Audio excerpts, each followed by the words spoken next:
Sa ating lipunan, kahit anong gagawin ng isang ina, may masasabi pa rin na hindi maganda.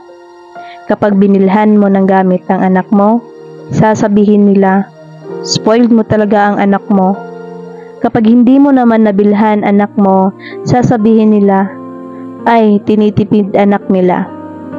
Kapag sa bahay ka lang nagbabantay ng anak mo, sasabihin nila, dapat nagtatrabaho siya, paano siya makakatulong sa asawa niya.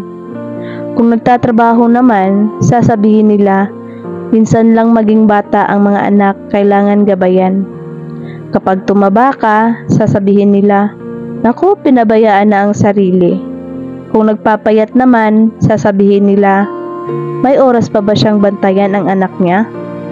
Sa ating lipunan, akala ng iba na alam nila ang lahat ng tungkol sa iyo para husgahan ka at mag-expect ng kung ano-ano sa iyo. Kung makikinig ka sa sasabihin nila, masasaktan ka lang. Kaya huwag kang makinig sa kanila. Gawin mo kung ano ang makakabuti sa pamilya mo dahil alam mo na tama ang ginagawa mo at alam mo sa sarili mo na ikaw ay isang mabuting ina.